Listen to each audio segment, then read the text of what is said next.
dear beloved, Boss Mike, Cervera. Nako, mga kababayan ko, syempre, dahil nga dyan sa pagkakadakip at pagkakalusob at pagbobomba ng Amerika dyan sa Venezuela, ito na naman yung mga epal, mga kababayan ko. May mga utak DDS talaga na mga ganito, yan. Tignan nyo, mga kababayan ko. Epal, oo, epal mga kababayan, umi-epal na naman itong mga ito. Patay tayo dyan. Nagrally itong mga DDS na tatanga-tanga sa harap ng embassy. Ano ba naman kayo? Bakit pa kayo nangingialam dyan? Basta talaga itong mga DDS, liliman na nga lang sila kasama pa anino. Sige lang na sige talaga, no? Oh, di ba? Di ba? Ito na, pasok! Oh. U.S. imperialists! Ano bang ginagawa nyo dyan? Para saan na naman yan? Kala nyo naman talaga may magagawa kayo. Mga Pilipino talaga hindi na lang isipin, mga kababayan. Yung po bang kanilang personal na mga pakikinabangan para sa sarili nila. Eto, tignan nyo, nagwawarla-warla. Di ba? Yari tayo dyan, mga kababayan ko. Diyos ko. Diyos ko, talagang basta DDS, bobo talaga. Basta DDS talaga, tanga. Tignan nyo, mga kababayan, lumang-luma na yung issue, pati yung tulay. Wala na, tapos na ni Pangulong Bongbong Marcos. Sisihin nyo yung China doon sa tulay, sa Davao. Kung di ba naman kayo tanga, nilagay 2023-2025. Asa si Digong doon? Wala, kasi nakakulong. Wala na. Oo, mag-iiyak na lang kayo ng mga DDS kayo, hindi nyo mapapalitan si Manong Bongbong.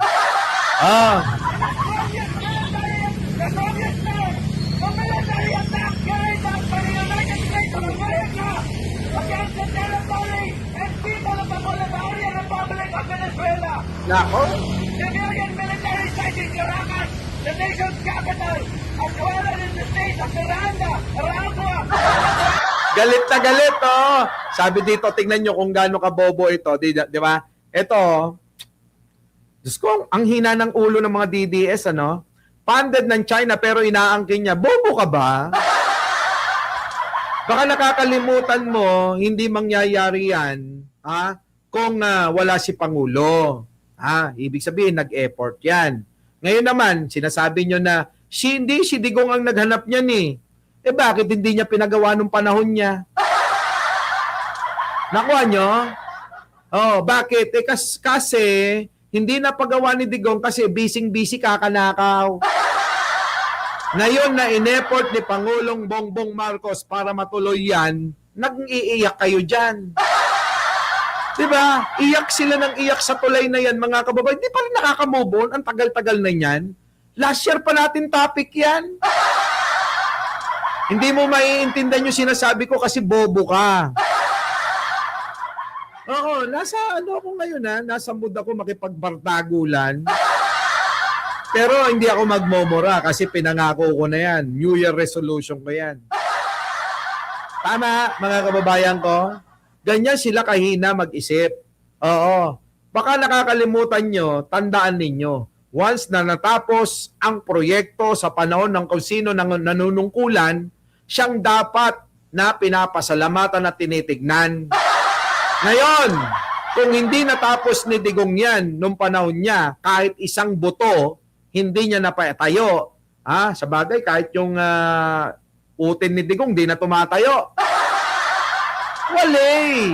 Di ba? Walay na. Di ba? Ganun lang yun. Tuloy. Sige, tulo kayo dyan. Magkagulo kayo.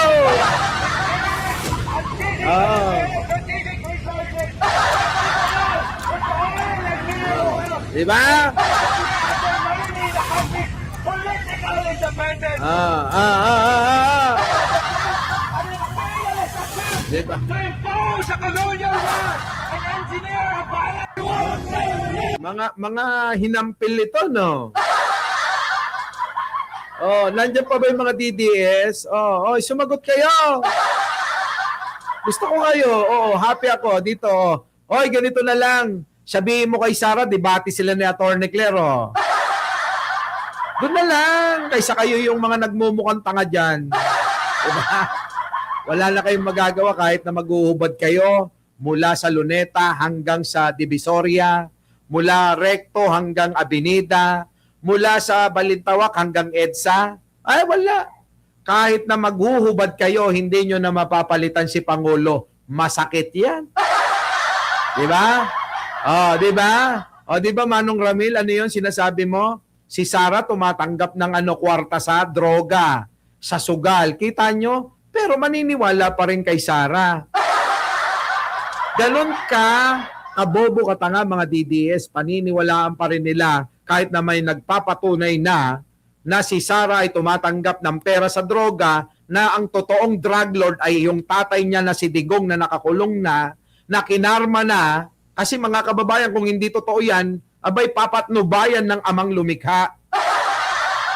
Tama? Hindi ho pinapatnubayan ng amang lumikha, demonyo nga eh. Diba? Yung mga DDS, ang pinaniniwalaan, demonyo. Saan pa kayo? Diba? Idol nyo, hindi naniniwala sa Diyos. Di pare-parehas kayo. Tapos, ipapanalangin nyo kay bro. Hindi nga naniniwala ron. Paano kayo didinggin nun? Diba? Hindi kayo didinggin nun. Diba? Paano kayo didinggin ni Lord? Galit nga si Digong dun. Di naniniwala. Walang Diyos. Ang Diyos niya, demonyo. Si Lucifer. Maaari siguro kayo, huwag na kayo magkunwari. Gayahin nyo na yung idol nyo. Di ba? Doon kayo manalangin kay Lucifer. Doon kayo manalangin kay Lucifer. Kailan nyo? Tingnan nyo, isipin nyo maigi. Sa bagay, hindi nyo maiisip. Mga bobo nga kayo eh. Di ba? Paano nga naman nila maiisip yung sinasabi ko? Mga bobo nga itong mga DDS. Tingnan nyo mga kababayan ko Si Digong minumura ang Diyos. Mura ng mura yun. Lahat minura. Pati Santo Papa, pati Obispo, pati mga Katoliko. Pinagmumura niya. Nung nakulong mga kababayan, sabi ng mga DDS, Lord, patawad! Gumagalong sila mga kababayan. Oo. Nananalangin kami, Lord. Sana si Digong pauwi mo na ng Pilipinas. Bubu! Diba? Hindi ba kabobohan yun? Pinapanalangin nyo yung isang demonyo kay bro. Manalangin kayo kay Lucifer, kay Satanas. Doon. Magsama-sama kayo. Baka sakaling dinggin ni Lucifer yung panalangin nyo. Tama, mali? Diba? Kung sakali si Pangulong Bongbong Marcos, ito naman kami nananalangin na sana matapos ni Pangulong Bongbong Marcos yung kanyang termino, kita mo dinidinig ni bro, dinidinig ng Diyos. Kasi si Pangulong Bongbong Marcos matuwid, naniniwala sa Diyos. Kaya yung panalangin namin, nagabayan siya ng amang lumikha, pinakikinggan. Kaya nga hindi nyo mapabagsak Kaya nga kahit mag-rally kayo ng umaga, tanghali, gabi, walang nangyayari. Kung hindi pa kayo makikisali sa mga iglesia, ilan ba kayo? 8 kasama anino? Wala na kayong kapag-apag-asa. Ang maigi niyan, magsama-sama kayo. Tama yata yung sinasabi ni Mike Cervera. Iuntog nga natin yung ulo natin pare-pareha sa semento. Baka sakali, payo ko lang naman Nasa inyo yan kung susundin nyo. Pwede rin nyo naman kasing sundin, pwede rin hindi. Pero mas lamang yung sundin nyo kasi nga mga bobo tanga kayo. So ngayon, eto na mga kababayan. Naku, ewan ko ba itong mga kababayan naman natin na ito? Bakit kasi nangengialam pa? Hayaan nyo na, problema nila yan. Kasi kayo, ewan ko. Alam nyo naman, ayan, mga kababayan, galit na galit sa Amerika. Parang mga DDS lang, yung mga DDS, mga kababayan ko, kahit nasaktan na, kahit pagpapatayin na, yung mga kababayan natin na mga mangingisda dyan po sa West Philippine Sea, tandaan nyo yung mga DDS, hindi magsasalita yan. Tama ba ako? Nasaan yung mga DDS? Pakisagot nga ako. Totoo, di ba? Kahit pagpapatayin yung mga kababayan nating mga Pilipino dyan sa West Philippine Sea na mga mangingisda, kayong mga DDS, 10 ng membro ng kulto ni Duterte, tatahimik lang kayo.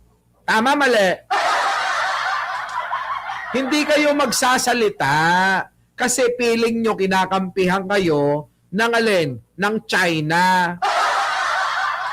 Hindi nyo alam, inuuto-uto lang kayo. Hindi nyo ba magets yun? Wala, mahina ulo mga kababayan ko. Mahina! Ito na. Dito na tayo mga kababayan ko. Nako, grabe na ito. Malupit mga kababayan sa mga taga Bulacan, mga kababayan. Pasok! Tingnan nyo, ang bobo nito si 5590, no? Ayan, pati yung, alam mo ba yung kwento niyan? Yung LRT, binili na yung bagon, hindi pa natatapos. Yung Riles, alam mo ba yon? Ay, hindi mo nga pala alam yung bobo ka no? Alam mo yung tingnan mo. Yung mga yan, yung mga sinasabi, yung mga project na 10 years. Alam mo ba kung ano yan? Alam mo ba kung sino nagpanukala na inaprubahan niya yan? Hindi siya. Hindi siya ang may panukala niyan. Boracay Rehab. Bakit? Nagbago ba ang Boracay? Baka nga hindi ka pa nakapunta ng Boracay Mas maganda pa yung Boracay mula nung hindi niyayari ni Digong. Kasi si Digong sa Boracay, pinaplano niya na ipasok ang Pogo ron. Hindi nyo alam. Bobo nga kayo, kaya nga hindi nyo alam. Ang project ni Pangulo, napakabilis lang gumawa. Kita mo naman yung dam sa may Nueva Ecija. Hindi. Dam sa may Isabela. Alam mo kung ilang buwan lang ginawa? 11. Yun pa lang yun At napakarami pa. Pabahay dito, pabahay doon. Mga titulo ng lupa para sa magsasaka na hindi ginawa ni Digong. Hindi kasi ginawa kasi ang gusto ni Digong ay gusto niya kamkamin yun. Sobra kayang magnanakaw ni Digong.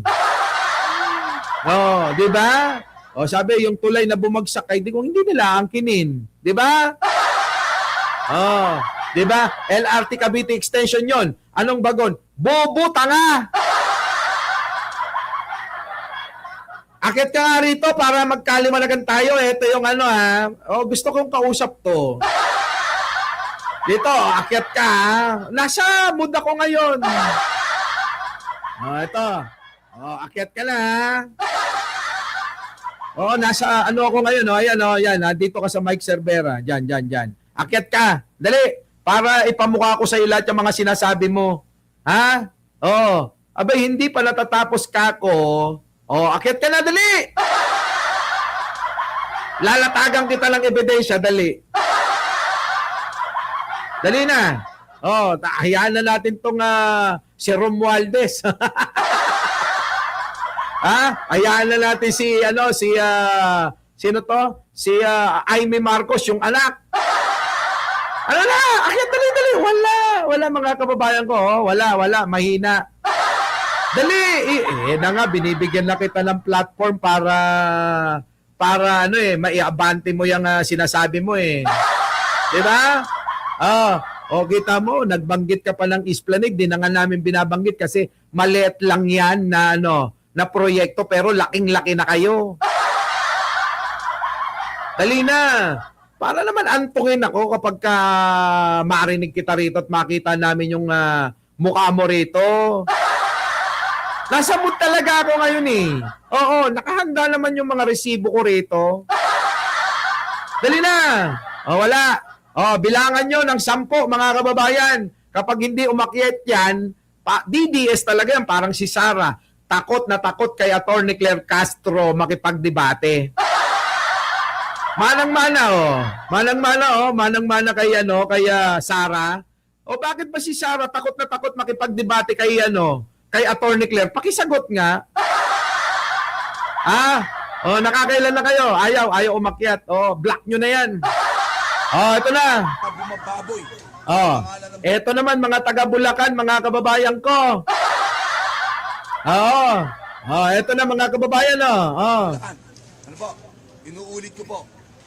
Mananagot kayo sa pamahalaang panlalawigan. Oh. Sa oras na binaliktad nyo ang pangalan, hindi naman yung baboy. Oh. Ano po? Huwag nyo babuyin. Oh, ito naman boss, amo Panginoon. Matagal ko narinig to yung sinasabi mga kababayan na binababoy daw, mga kababayan, yung pong Bulacan. Ang tanong ko, anong ginawa ni Joel Villanueva at ilang politikong kagaya mo dyan? Hindi nyo ba binaboy ang Bulacan? Sige nga ho, mga kababayan.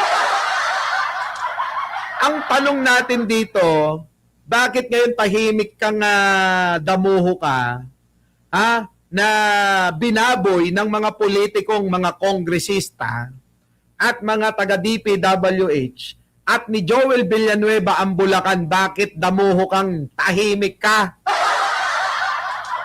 Tama ba mga kababayan ko? Ito yung dating artista na si Dan Fernando, gawa ng gawa dahil galit na galit siya at binababoy daw yung Bulacan. Di ba binaboy ng kapwa mo politiko? Yang Bulacan, kita mo anong ginawa nila? Abay ninakaw ang pondo ng bayan, kaya kaya nagkaganyan sa panahon ni Duterte na sanay ang grupo nitong si Villanueva, 10 ng mga iba pang mga politiko dyan, ayan, kinonsinti ni Duterte. Kaya nga mga kababayan ko, yung mga project noon pang panahon ni Duterte. Ngayon, sana marinig natin to na ganyan pa rin yung sasabihin niya, magagalit kami. Di ba? Dahil mananagot kayo. Di ba?